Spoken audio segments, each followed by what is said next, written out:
महाराष्ट्र राज्य सरकारच्या शासन निर्णयाप्रमाणे नवी मुंबईतील प्रत्येक कंपनीत 80% रोजगार स्थानिकांना मिळालाच पाहिजे, यासाठी महिनाभर मनसेतर्फे मोहीम सुरू आहे। मनसेच्या दणक्यामुळे राज्य सरकारचा उद्योग विभाग खडबडून जागा झालाय।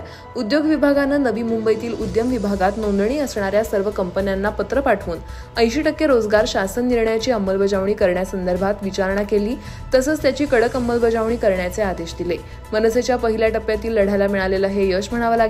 नवी मुंबईतील कंपन्यांना आता या शासन निर्णयाची अंमलबजावणी करणं बंधनकारक होईल असं दिसत आहे। याची माहिती नवी मुंबई मनसेचे शहराध्यक्ष गजानन काळे यांनी आज पत्रकार परिषदेत दिली।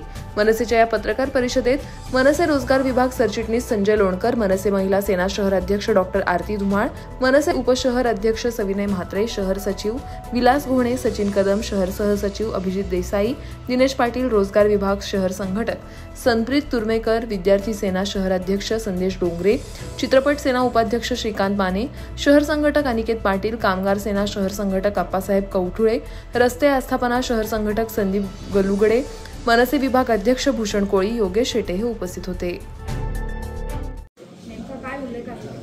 गेली महिनाभर महाराष्ट्र नवनिर्माण सेना आम्ही नवी मुंबईमध्ये जो राज्य शासनाचा निर्णय आहे 1968चा आणि 2008चा 80% नवी मुंबईतील आस्थापनांमध्ये आणि कंपन्यांमध्ये नोकर भरतीत त्यांना प्राधान्य स्थानिकांना मिळालं पाहिजे। आम्ही कौशल्य रोजगार विभागाला पत्र दिलं, या संदर्भात आम्ही सह्यांची मोहीम राबवली, आंदोलनं केली, सगळ्या नवी मुंबईतल्या कंपन्यांना पत्रव्यवहार केलाय। आज उद्योग विभागाकडून आम्हाला सकारात्मक प्रतिसाद आलाय।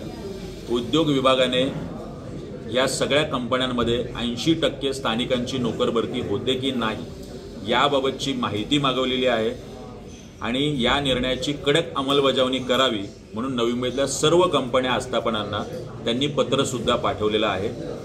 ही चांगली बाब आहे। महाराष्ट्र नवनिर्माण सेनेच्या दणक्यानंतर आमच्या लढ्याला पहिलं यश येताना दिसतंय। पुढच्या 15 दिवसात ही सगळी माहिती पब्लिक डोमेनमध्ये यावी आणि या निर्णयाची अंमलबजावणी व्हावी म्हणून आम्ही परत एकदा उद्योग विभागाकडे मागणी करतोय। अन्यथा गणपती विसर्जनानंतर उद्योग विभागाचं विसर्जन महाराष्ट्र नवनिर्माण सेना नक्की करेल।